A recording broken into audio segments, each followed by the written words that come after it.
Hi everybody, my name is Fred Chips. I would like to introduce myself and give you a short bios. And let me start. I was raised in Redford Township, Michigan.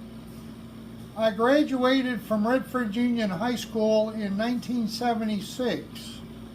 In 1975, at the age of 17, I enlisted in the Air Force. I went in the Air Force September of 1976, had my 18th birthday in tech school, Chanute Air Force Base. I was trained to be a B-52 crew chief, certified in jet over 8 engines, woo woo. I was very grateful to serve our country. I was given an honorable discharge. I also did not serve all 4 of my years. The Air Force deemed that I had mental problems. I don't disagree with them at all. I'm grateful for my service and the ability to serve while I could. I had a great job. I worked on my B-52. I ensured those pilots that plane was mechanically sound for every flight. There was a lot of responsibility involved with that. Can you imagine an 18-year-old kid in charge of a jet with 8 engines carrying nuclear bombs? Woohoo! It's no wonder I was wacko. I got out of the Air Force and just wandered through life. I'll tell you what, I did not go to the VA till 1985. By then, I was as mentally distraught. I was a drug addict, and I needed help, and I begged for help. I've probably been in several drug rehabilitation programs. It was a long, long journey. By 1990, I had a short criminal career, lost 2 businesses, been through 3 divorces. Yeah, it's all my fault. I don't deny it. But I ended up so deflated, so angry. I lived in the woods and I traveled, I walked the streets of America. I walked miles and miles and miles along guardrails along the highways. I ended up back in Dallas, which I came to right out of the Air Force. I had a wonderful career working here, but I ended up giving up on life. I mean, when nothing works, you just don't know what to do. I couldn't hold a relationship together. My family pretty much treated me as a black sheep, wouldn't speak to me. Only one of my sisters out of 5 siblings speaks to me today, and that's barely. I love my family dearly. I know we all did the best we could. I come from 5 kids. 4 of us kids were runaways or thrown out of the house. Say it however you want. Anyways, that's my childhood history. I ended up in the woods in 1990 here at White Rock Lake in Dallas, Texas, where I lived as a homeless, what we like to say, a homeless veteran. I was a homeless person. Antisocial, angry, and lived there so long that I had no idea how I was going to get out of the hole I had dug so deep. Believe me, I have a great education. It's hard to imagine me, the guy that you're seeing on this video, and the guy that lived out in those woods and had so many problems in his lifetime. I did 2 prison tours, 9 months apiece for possession of drugs. I never sold drugs or any of that business. I was strictly a self-destructing person. I'm proud to say that since the early 90s, I have had no more brushes with the law. I am a very law-abiding citizen. I am an administrator to 3 Facebook pages. I am a avid veteran supporter. Being a veteran, all my friends are veterans. I understand what's going on with veterans and what we need. I know more than most people since I lived it. So in 2009, for about a year, I kept telling my vet rep who came to see me in the woods, she was a beautiful angel. Her name was Yvonne Beneford. But over 3 or 4 visits in 2009, I said, Yvonne, I can't see you anymore out of my right eye. And she took me to the VA. The VA denied me any service.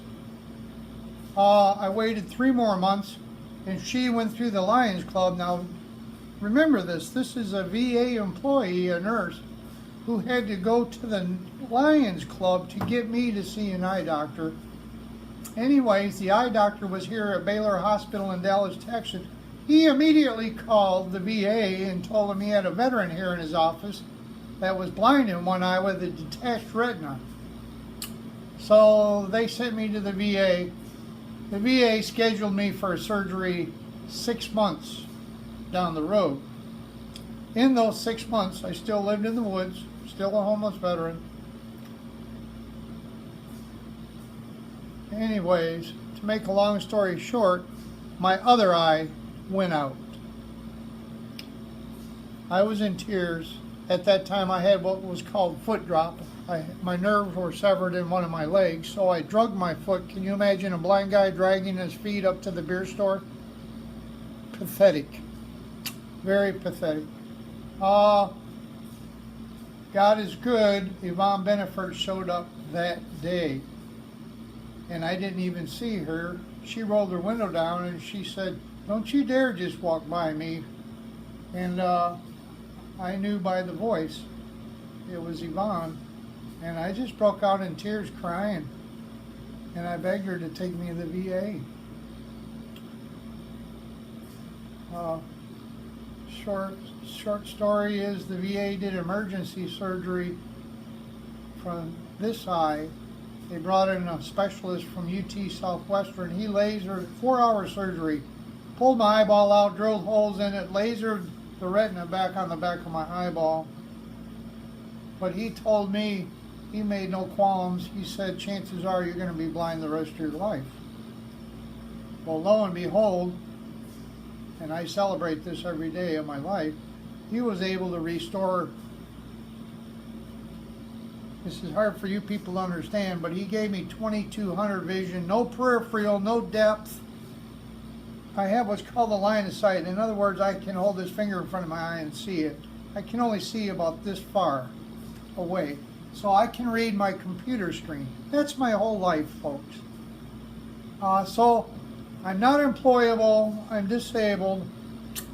I spent a year and a half inpatient in the Dallas Veterans Hospital in a homeless domiciliary. Rigorous drug counseling, rigorous counseling for all my mental illnesses, rigorous counseling on how to live life like everybody else does. I was very blessed that some people thought I was salvageable and put a lot of time and effort into me. You can imagine those people took bets that I wouldn't make it a week. I am now 6 years independently living in my own apartment thanks to those people. It's a miracle beyond a miracle. Every time I go to the VA, those people grin from ear to ear. They consider me a success story.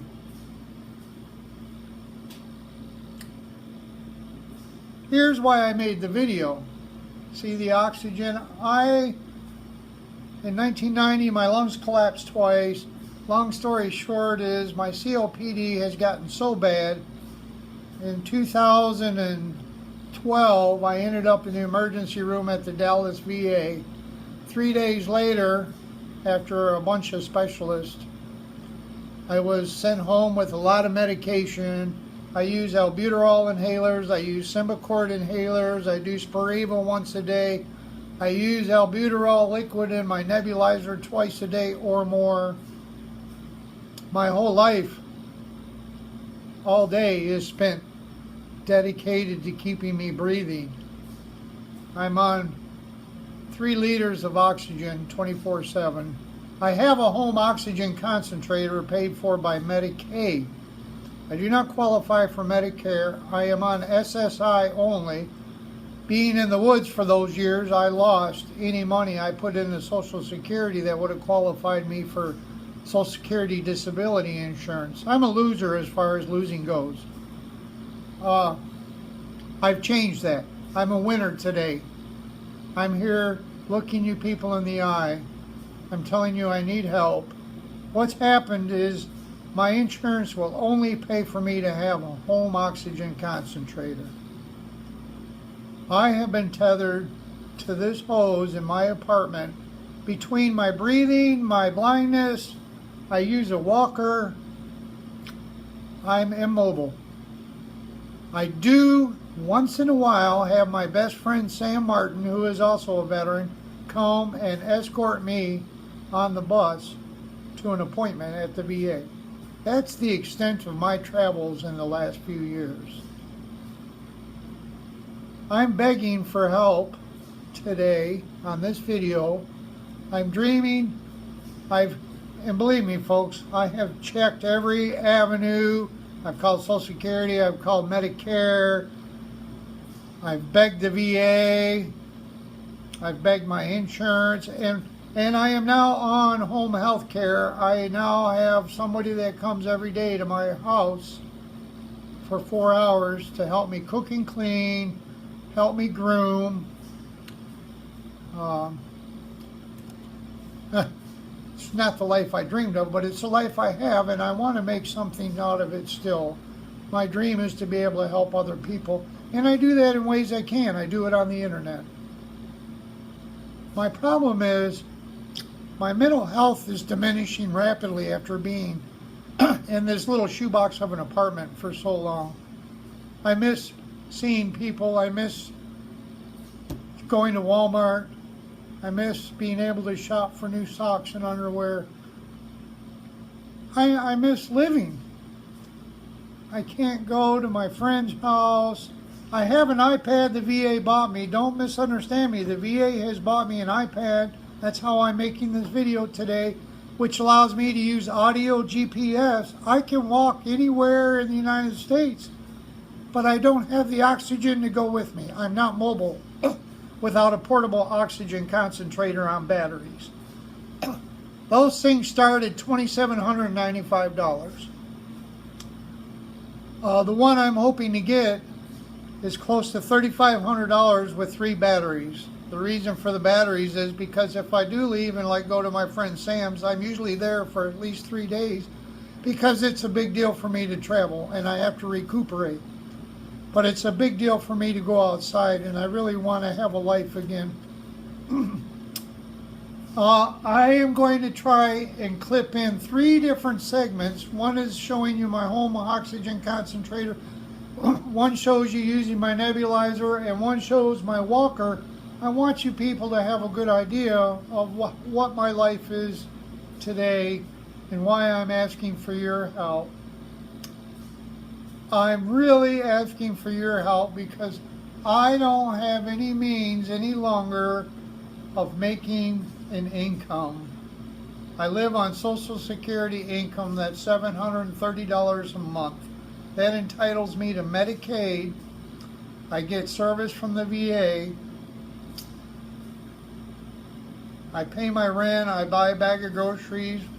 I have a girlfriend, Kathy. She takes me to the food bank once a month. God bless her for improving my life.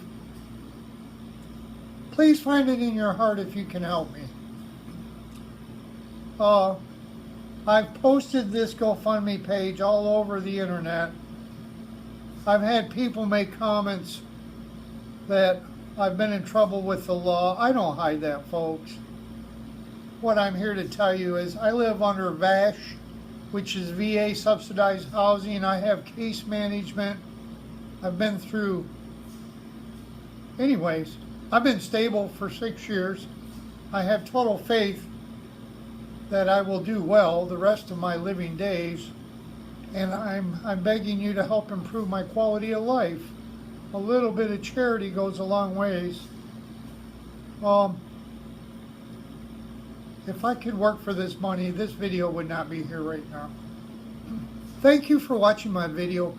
I want to take a moment to thank some people that have donated to my GoFundMe page. I want to make special thanks to Linda Handy, William Campbell, Jeffrey Lawyer, and Maggie Nader. God bless you people and have a happy Thanksgiving. Anyone else that's watching this video, I wish you the best. God bless you and your families, and I hope that your health does a lot better than my health. Thank you for watching this. Bye. Hi everybody, Fred Chips. Small tour of my house. That's my computer that I talk to you on all the time. You see my screen is hooked up to my CCTV. I wanted to show you, this is my home oxygen unit. This is what's kept me alive for the last couple years.